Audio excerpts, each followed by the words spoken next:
You've seen the photographs. The Eiffel Tower glittering at dusk. Sidewalk bistros where impossibly chic people sip wine at 3 p.m. on a Tuesday. Magazine spreads promising a life where nobody checks email after 5 p.m. and August is sacred. You've absorbed the narrative. France is the crown jewel of civilization, where quality of life trumps the rat race and culture matters more than quarterly earnings. But what if I told you that behind this carefully curated facade, France is experiencing an economic unraveling so profound that it threatens not just French prosperity, but the entire European project? What if the country that invented joie de vivre is quietly suffocating under the weight of its own contradictions? The baguettes remain crispy, the wine flows abundantly, but the numbers tell a different story entirely. Here's the economic reality nobody wants you to see. Picture yourself as a freshly minted graduate in Lyon. You endured the brutal French education system. You earned your engineering degree from a respected university. You landed what should be a solid middle-class position. Your first month's payment arrives $1,850 net. Now consider your neighbor who never pursued higher education. They work retail, scanning groceries at Carrefour. Their monthly take-home on minimum wage approximately $1,400. Notice something disturbing? 5 years of advanced education, professional responsibilities, and career stress nets you less than $500 more per month than someone in an entry-level position requiring no qualifications. This isn't a statistical fluke. It's the defining feature of modern French economics. The country has engineered what analysts call a wage plateau, a systematic compression where the bottom rises, but the middle refuses to budge. When government mandates push the minimum wage higher year after year, and labor costs make raises prohibitively expensive, you get a bizarre flattening effect. The psychological damage is immense.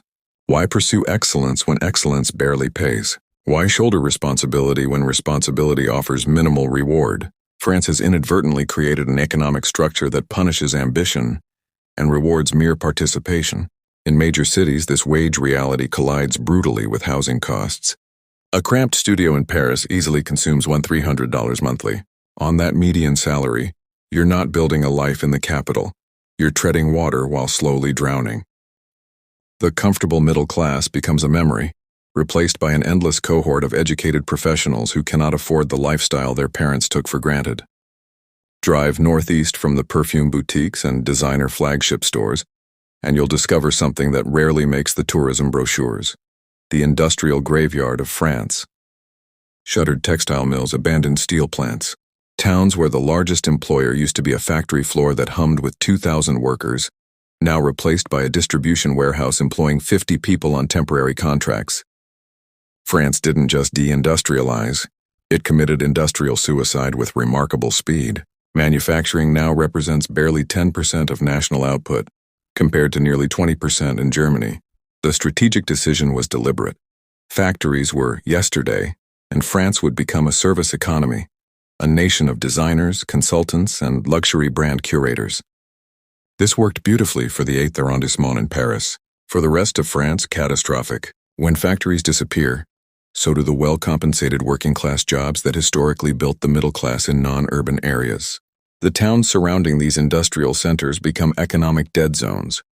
The pharmacy closes because there aren't enough customers. The school shrinks and loses teachers. Young people flee to cities, leaving behind an aging population with limited prospects. This geographic abandonment fuels the rage you witness in news footage, the protests, the roadblocks, the fury. These aren't random acts of vandalism. They're the death screams of communities that were told globalization would benefit everyone, only to discover they were the sacrifice required for cheaper consumer goods. Perhaps most alarming, during the pandemic, France discovered it had lost the capacity to manufacture basic medicines domestically.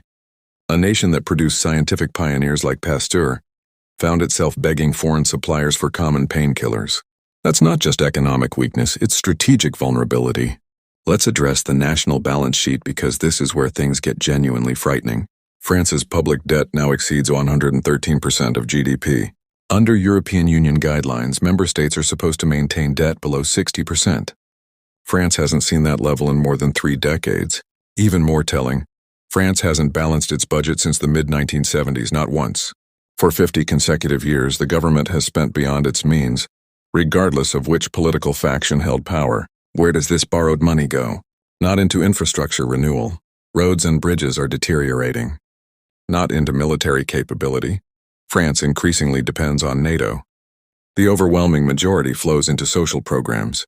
France devotes roughly 32–34% of GDP to social spending, the highest proportion globally. This creates an uncomfortable paradox. The French welfare state is extraordinarily generous, perhaps the most comprehensive on the planet. But it's being financed through debt rather than sustainable revenues. You're running a Ferrari on a Fiat budget and eventually the bills come due. The interest payments on this debt mountain are becoming a budget crisis unto themselves. France now spends more servicing its debt obligations than it invests in educating the next generation. When debt payments eclipse education spending, you're not investing in the future, you're mortgaging it. And unlike the United States, France cannot simply print money when crisis strikes. The euro is controlled by the European Central Bank. France depends entirely on the willingness of bond markets to continue lending at reasonable rates. The moment that confidence wavers, the entire structure collapses. If you want to understand why French companies struggle to grow and French workers feel perpetually broke, you need to follow the money through the French tax maze. Imagine a company decides to employ you for $60,000 annually.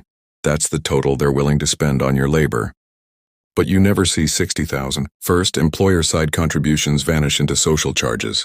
Your official salary might read $43,000 on the contract. Then employee contributions disappear for healthcare, retirement, unemployment insurance. Your actual net income perhaps $33,000, and that's before income tax. By the time the money reaches your bank account, roughly half of what your employer spent on your labor has evaporated into government coffers. France maintains the highest tax burden in the developed world. The state extracts 45 to 48% of the entire economy annually through various taxes and charges. This creates a suffocating dynamic. Companies cannot offer competitive net salaries because the overhead is astronomical. Employees have minimal discretionary income to spend, so the domestic economy stagnates. The government observes the stagnation and concludes it needs more revenue to stimulate growth. So taxes increase further. It's an economic death spiral dressed up as social solidarity. France has a peculiar cultural relationship with wealth. Success is viewed with suspicion rather than celebration. For years, the wealth tax penalized people simply for accumulating assets regardless of actual income. Thousands of millionaires relocated abroad, taking their businesses and tax contributions with them. While that specific tax was reformed, the underlying message persists. Financial success requires apology. Remember the riots in 2023? Cities paralyzed by strikes, garbage piling in streets, violent clashes between protesters and police. The cause wasn't war or economic collapse, it was a proposal to raise the retirement age from 62 to 64. To outside observers, this seemed absurd. Germany's retirement age approaches 67.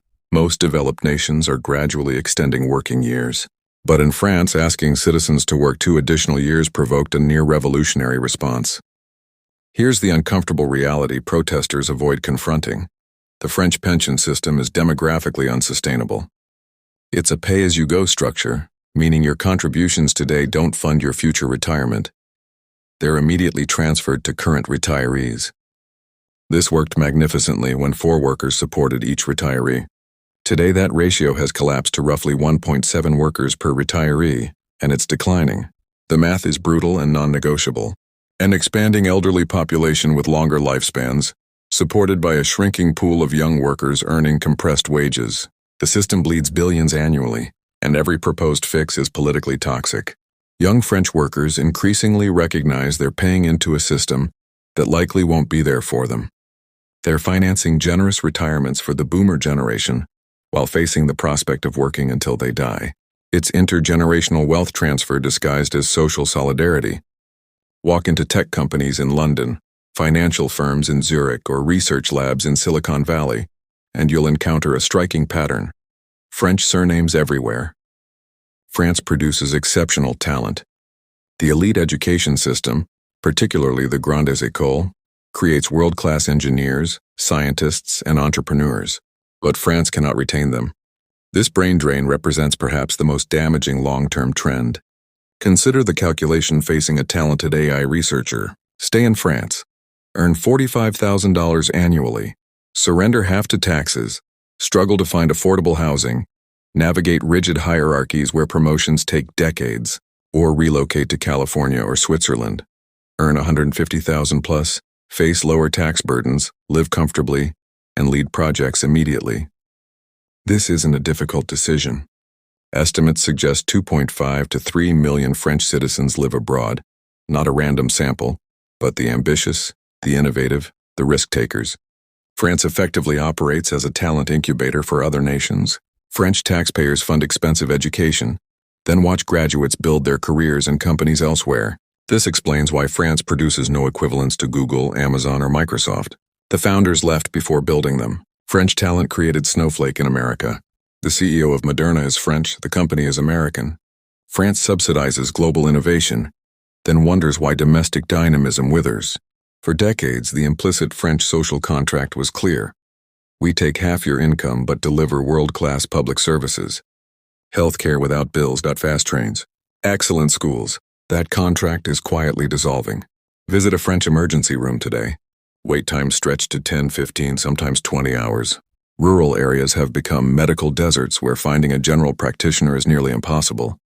Doctors retire faster than new ones qualify, partly because artificial caps historically limited medical school admissions. The education system, once world-renowned, is declining measurably. French students have fallen to mediocrity in international rankings, with educational inequality surging. Teachers are underpaid and demoralized, creating recruitment crises where unqualified substitutes fill positions just to keep schools open. The justice system crawls at a glacial pace, chronically underfunded and overwhelmed. Police forces struggle with resources while facing escalating challenges. The tragedy is that French citizens still pay premium prices through high taxation, but receive increasingly budget-tier services. Those with means increasingly opt out entirely: private schools, private clinics, private security. This creates a two-tier society where the wealthy insulate themselves from decline, while everyone else inherits crumbling infrastructure. The égalité carved into town hall facades increasingly resembles historical artifact rather than lived reality. Here's a startling fact. Despite ranking among the wealthiest nations globally, France consistently polls as one of the most pessimistic populations on Earth. Year after year, global surveys show the French view their future more darkly than citizens of countries facing actual warfare or extreme poverty. This isn't trivial. National psychology drives economic behavior. When an entire population expects decline, they act accordingly. Consumers hoard savings rather than spend. France has unusually high savings rates. Entrepreneurs avoid starting businesses, fearing failure carries permanent social stigma, unlike in America, where bankruptcy often precedes success. Voters embrace radical political movements, convinced the system is irredeemably broken. The roots of this pessimism lie in the gap between myth and reality. French citizens are raised on narratives of grandeur: Napoleon, the Enlightenment, France as civilization's pinnacle. Then they observe a shrinking global influence, their language displaced by English in business, their culture diluted by globalization. It creates collective cognitive dissonance, like faded aristocracy still inhabiting the castle but unable to heat it. This pessimism becomes self-fulfilling. You cannot reform a system when the population believes reform is futile. You cannot compete globally when your most talented citizens assume failure is inevitable. France is trapped in a cycle of declinism, an obsessive focus on deterioration that paradoxically accelerates it. Before you dismiss this as uniquely French dysfunction, understand something crucial. France isn't an outlier. It's a preview. France is showing the Western world exactly what happens when wealthy democracies exhaust their economic runway. Look at the patterns: rapid aging population, deindustrialization, debt addiction, political polarization toward extremes. France reached these conditions first, but other nations are on the same trajectory, just years behind. The demographic cliff France faces, coming to Japan, Korea, Italy, and eventually the United States. The industrial hollowing, already devastating America's Midwest. The debt spiral, watch U.S. federal deficits in peacetime. The political fracturing, observe the collapse of centrist parties across the West. France is the laboratory, attempting to maintain late 20th century living standards with 21st century demographics and economic realities. If France stumbles badly, if bond markets finally revolt against French debt, if the EU must bail out the Eurozone's second largest economy, the contagion would be global. Think 2008 financial crisis, but with nuclear power plants and an angry population. Is France doomed to become an elaborate theme park where tourists observe natives in their natural habitat? Not necessarily. This is a nation that survived the 100 Years' War, the Revolution, 2 world wars, and occupation. French resilience shouldn't be underestimated. Green shoots exist. Paris's Station F represents Europe's largest startup campus. A generation of young French entrepreneurs is emerging, tired of old dogmas, hungry to build and disrupt. They're fighting the gravitational pull of the system, trying to ignite innovation despite structural obstacles. But the fundamentals are unforgiving. The debt is real, the aging is accelerating. The middle-class erosion continues. The brain drain persists. France is living on borrowed time and borrowed money, maintaining illusions of prosperity through deficit spending while social cohesion fractures. The correction is inevitable. The only question is timing, and whether it arrives as managed reform or chaotic collapse. Don't let the Instagram aesthetic deceive you. Don't let luxury brands distract from fiscal fundamentals. Most importantly, examine your own country's balance sheet because the economic disease afflicting France is contagious. The symptoms are probably already visible if you know where to look. France matters not because it's uniquely broken, but because it's the early warning system for the entire developed world. Pay attention to what happens next in France. It might be your future. If you found this eye-opening, hit that subscribe button. We analyze the economic realities that tourism boards don't advertise.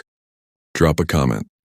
Would you rather earn $70,000 in a high-tax country with comprehensive services, or $120,000 in a low-tax country where you're on your own? I'm genuinely curious where you land on that trade-off.